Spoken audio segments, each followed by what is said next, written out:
بسم اللہ الرحمن الرحیم صلی اللہ علیہ حبیبہ محمد وآلہ وصحبہ وسلم رب اشرح لی صدری ویسر لی امری واحلل عقدۃ من لسانی یفقہوا قولی۔ السلام علیکم ناظرین، ایک دفعہ پھر آپ کا خادم طارق خٹک آپ کے سامنے ایک اور نشست میں حاضر ہے۔ آج ہم تھوڑی سی جو گفتگو کریں گے وہ ہمارے آقا و مولا محمد مصطفیٰ صلی اللہ علیہ وسلم کی معراج کے حوالے سے۔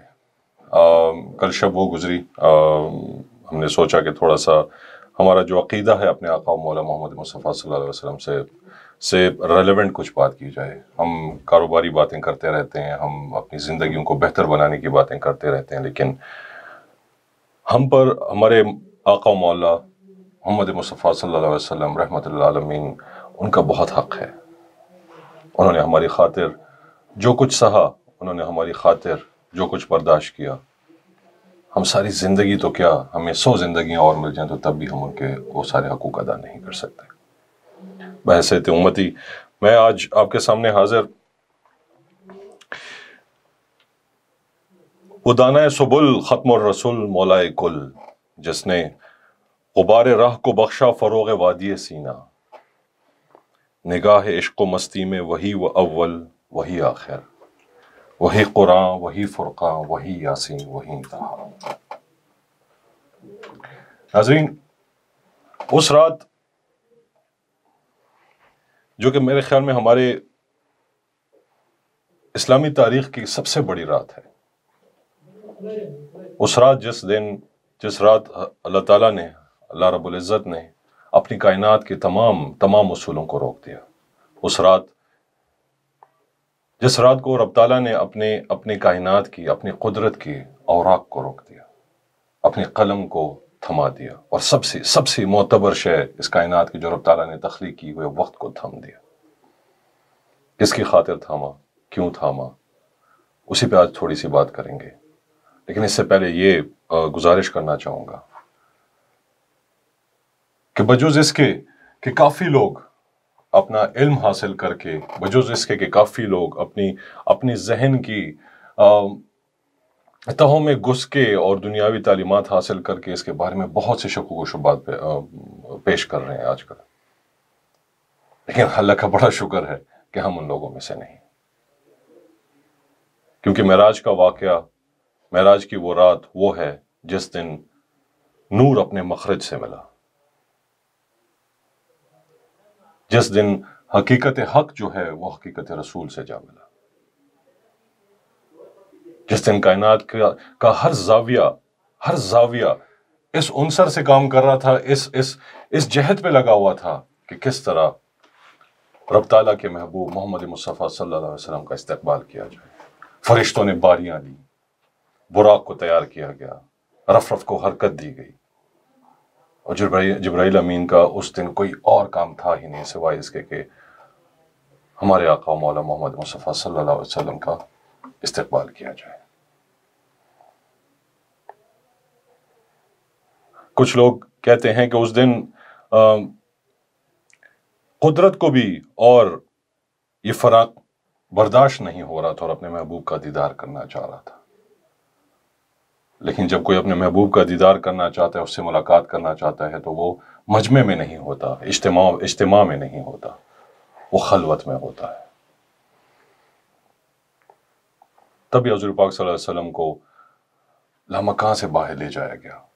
زمان و مکان کے ان اصولوں سے ہی آزاد کر دیا گیا اور جسمانی طور پر لے جایا گیا۔ 2 کمانوں کا فاصلہ رکھا گیا، اور ان ساری اثناء میں جتنا یہ ہم اس پہ بار بار بات کرتے رہے ہیں، ہر دفعہ ہم اس پہ شب معراج کے واقعات کو بار بار سناتے رہے ہیں، بار بار اس کی حلاوت میں ہم اپنے اور اس کی چاشنی ہم محسوس کرتے رہے ہیں، اس کی حد کبھی ختم نہیں ہوتی، اس میں جو محبت کا عنصر ہے وہ کبھی ختم نہیں ہوتی۔ میرے ساتھ اس وقت اس موضوع پہ بات کرنے کے لیے میرے بہت ہی محترم دوست، بلکہ 2 احباب نے میرے ساتھ جوائن کیا ہے۔ میرے ساتھ اسٹوڈیو میں تشریف رکھتے ہیں مفتی شعبان الخیری صاحب، بہت بہت شکریہ شعبان صاحب مجھے جوائن کرنے کا، اور ساتھ ہی آن لائن ہم نے لیا ہے میرے استاد بریگیڈیئر اختر نواز جنجوعہ صاحب کہ جب بھی ہم ایسی کوئی بات کرتے ہیں جہاں پر دل اور مقصد اور مقصود اور مطلوب کی باتیں ہوتی ہیں تو پھر ہمیں بریگیڈیئر صاحب کی یاد آ جاتی ہے تاکہ ہماری دل کی تاروں کو ذرا چھیڑ دیں. سب سے پہلے مفتی شعبان صاحب کی طرف آؤں گا. مفتی صاحب، معراج کا واقعہ کافی ریپیٹ ہوا ہے، کافی دفعہ اس کا ذکر ہو گیا ہے، لیکن آپ ذرا تھوڑا سا اپنے حوالے سے اس پہ تھوڑی روشنی ڈالیے گا کہ آخر یہ معراج کے واقعے کا یا یہ جو ملاقات ہوئی سارے اسنا سے، مکہ سے ایک سفر شروع ہوا، سدرۃ المنتہا تک گیا، اس کے پیچھے اصل میں راز کیا ہے، وجہ کیا تھی یہ سارا کچھ کرنے کی؟ بسم اللہ الرحمن الرحیم. اللہم صلی علی سیدنا و مولانا محمد وعلی آل سیدنا و مولانا محمد وبارک وسلم وصلی علیہ. میں آپ کا بہت زیادہ شکر گزار ہوں محترم طارق خٹک صاحب کہ آپ نے مجھے اپنے اس خوبصورت پروگرام کے اندر مدعو کیا. اللہ تعالیٰ آپ کو مزید برکتیں عطا فرمائے. اور جہاں تک تعلق ہے آپ کا آج کے اس موضوع کا، اس آج کے دن کے حوالے سے بھی بالکل مناسب موضوع، اور اس دور کے اندر بھی ہمیں جو معراج کے اندر جو ہمارے لیے اسباق ہیں، جو اس کے اندر وزڈمز اور لاجکس ہمارے لیے پوشیدہ ہیں، تو اس کے اندر غور کرنا بھی بہت ضروری ہے. لیکن اپنی گفتگو سے پہلے جس بات کی طرف آپ نے اشارہ کیا کہ اس کے پیچھے راز کیا تھا، تو میں تھوڑا سا کانٹیکسٹ کے ساتھ بات کرنا چاہوں گا اس حوالے سے کہ جس روز سے صفا کی پہاڑیوں پر کھڑے ہو کر نبی کریم علیہ السلام نے یہ اعلان نبوت فرمایا، اسی روز سے ہی جو اہل باطل تھے انہوں نے حضور نبی کریم علیہ السلام کے خلاف اعلان جنگ بلند کر دیا. اور کون سی ایسی تکلیف تھی، کون سی ایسی اذیت تھی جو ہمارے پاک پیغمبر علیہ السلام کو نہ دی گئی، صرف اس حق کے راستے کو اپنانے کی وجہ سے. لیکن انہوں نے اس کے باوجود حق کو ہم تک پہنچانے کے لیے ہمیشہ حق کا ساتھ دیا اور حق کے علم کو بلند کیا. اور اس راستے میں دو شخصیات، ویسے تو اور بھی بہت زیادہ شخصیات تھی صحابہ کرام کے روپ میں جنہوں نے ہر قدم پر حضور کا ساتھ دیا، لیکن ان میں دو نمایاں شخصیت تھیں. ایک آپ کے چچا حضرت ابو طالب رضی اللہ تعالی عنہ، اور دوسری آپ کی عالی حوصلہ رفیقہ حیات حضرت خدیجۃ الکبریٰ رضی اللہ تعالی عنہ. لیکن جب ہجرت کا 10واں سال آیا تو یہ دونوں عظیم شخصیات، یہ نبی کریم علیہ السلام کے ساتھ جو ان کا ایک دنیا کے معاملات میں جو رشتہ تھا وہ ختم ہو گیا کہ دونوں کا وصال ہو گیا. جب ان کا وصال ہوا تو اب ایک جو آتر خاطر تھے، یعنی نبی کریم علیہ السلام کے دل اقدس تھے، تو کافی اس پر یہ بات گراں گزری. حضور نبی کریم علیہ السلام کے وہ مخالفین کہ جو ہر وقت حضور کے خلاف علم جہاد بلند رکھتے تھے، ہر وقت جو ہے انہوں نے جنگ و جدل کا ایک ماحول بنایا ہوتا تھا، تو انہیں اور موقع مل گیا. انہوں نے جو ہے وہ نبی کریم علیہ السلام کو جو اذیتیں دینا شروع کیا ہوا تھا اس میں اور اضافہ کر دیا. حضور نے مکہ سے جب طائف کا رخ کیا تو اب اہل طائف نے گویا کہ نمک پاشی کا کام کیا، چہ جائے کہ وہ حق کا ساتھ دیتے، انہوں نے الٹا اور زیادہ جو ہے وہ ظلم و ستم جو ہے وہ جاری کر دیے. اب یہ وہ موقع تھا کہ جس موقع پر نبی کریم علیہ السلام کے خاطر آتر، یعنی آپ کے دل اقدس کو تسلی دینے کے لیے اللہ تبارک و تعالیٰ نے اپنی آیات بینات کی وہ جو روشن دلائل ہے اس کو دکھانے کے لیے حضور نبی کریم علیہ السلام کو اپنے پاس بلایا. اور اس میں بھی یہ کہوں گا، میں یہ عرض کرنا چاہوں گا کہ ویسے نبی کریم علیہ السلام کے ایمان میں، ایقان میں وہ ساری باتیں تھیں، لیکن ایک ہوتا ہے عین الیقین اور حق الیقین، کہ اپنی آنکھوں سے دیکھ کر اس کے حق ہونے کو جو ہے وہ یقین کر لینا. تو اس کے لیے جب حضور کو بلایا گیا تو اس سے مناسب اور کوئی وقت نہیں تھا کہ جب ایک قسم کا پورا عرب جو ہے وہ حضور نبی کریم علیہ السلام کے خلاف تھا، لیکن اللہ تبارک و تعالیٰ نے وہ خوبصورت واقعہ، اور کیونکہ وقت بہت کم ہے تو ہم واقعے کی طرف نہیں جاتے، لیکن میں طارق صاحب آپ کی اجازت سے جو ہے نا وہ اس واقعے کے چند پوائنٹس آپ کے سامنے رکھنا چاہتا ہوں کہ حضور نبی کریم علیہ السلام حتیب میں آرام فرما تھے اور سیدنا جبرائیل امین حاضر ہوئے اور عرض کی یا رسول اللہ صلی اللہ علیہ وسلم آپ کو طلب کیا گیا. حضور نبی کریم علیہ السلام کے سینہ مبارک کو چاک کیا گیا، اس میں ایمان و حکمت سے بھرا ہوا تشت انڈیلا گیا، اور پھر وہاں سے وہ سفر شروع ہوا کہ جس کا ذکر اللہ تبارک و تعالیٰ نے سورہ بنی اسرائیل کی پہلی آیت میں فرمایا. کیا فرمایا؟ سبحان الذی اسری بعبدہ لیلا من المسجد الحرام الی المسجد الاقصی.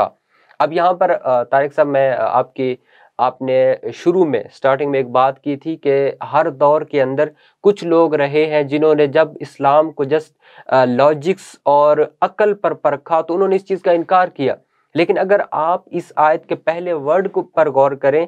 اور اس کا ایک انگلش میں کہتے ہیں سبجیکٹ، کہ اس کام کو کروانے والے کا جو سبجیکٹ کون تھا اس پر اگر غور کریں اور اپنے خالق کی قدرت پر آپ کا جب یقین ہوگا تو آپ کو کوئی ڈاؤٹ نہیں رہے گا. کیسے؟ اللہ تعالیٰ نے فرمایا سبحان الذی اسری، کہ یہ سیر کروانے والا اللہ کی ذات ہے اور وہ ہر برائی سے پاک ہے. جب اللہ تبارک و تعالیٰ کی ذات کے حوالے سے ہمارا یہ عقیدہ ہے کہ ان اللہ علی کل شیء قدیر، وہ ہر چیز پر قادر ہے، اس کے نزدیک کوئی چیز بھی ناممکن نہیں ہے، وہ کچھ بھی کر سکتا ہے. اللہ تبارک و تعالیٰ تو یہ معجزہ کیوں ہم نبی کریم علیہ الصلوۃ والسلام کے حوالے سے جب بات ہوتی ہے تو ہمارے بعض لوگ جو ہے جو خود کو انٹلیکچوئل سمجھتے ہیں وہ اس چیز کا انکار کرتے ہیں، جبکہ ان کو اس بات کا یقین ہونا چاہیے کہ جب ہم اللہ کے بندے ہیں اور اللہ تعالیٰ ہر چیز پر قادر ہے تو وہ یقیناً یہ بھی کر سکتا ہے، اور اس کے اندر بھی کوئی بھی کسی قسم کے شکوک و شبہات میں ان کو مبتلا نہیں ہونا چاہیے. اور اس کے بعد بیت المقدس کے اندر نبی کریم علیہ السلام نے تمام انبیاء کرام کی امامت فرمائی، اور پھر وہاں سے وہ آسمانوں کا وہ سفر ہوا، وہ سیر ہوئی، اور اللہ تبارک و تعالیٰ کی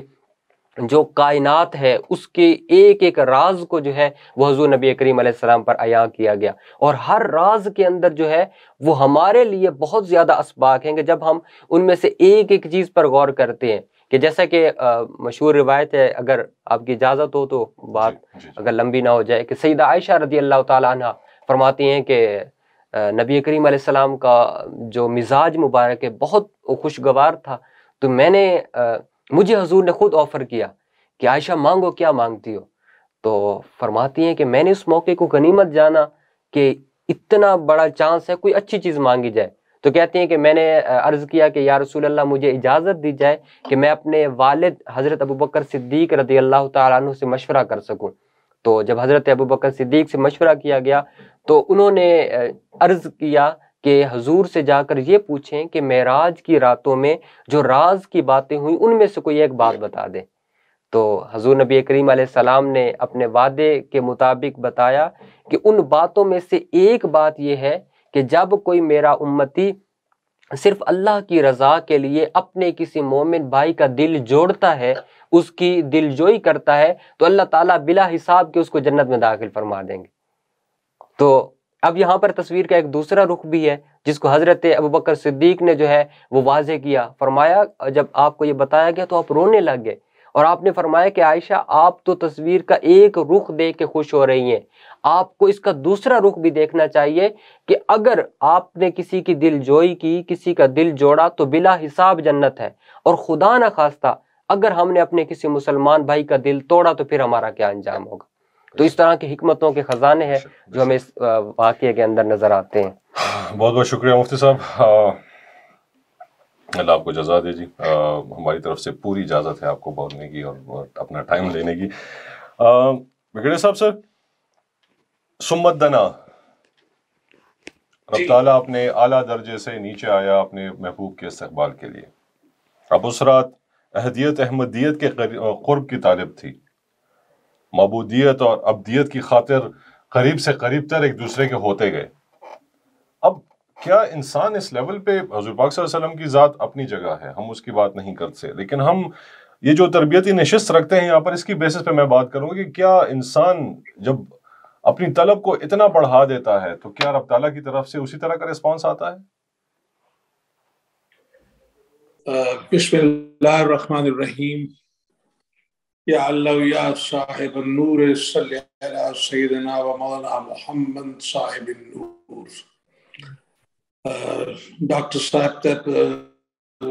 طارق صاحب اور مفتی صاحب اور تمام دیکھنے سننے والوں کو السلام علیکم ورحمۃ اللہ وبرکاتہ.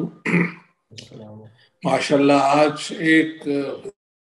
انتہائی مبارک دن ہے، اور کل رات بھی اسی طریقے سے لوگوں نے عبادات میں گزاری،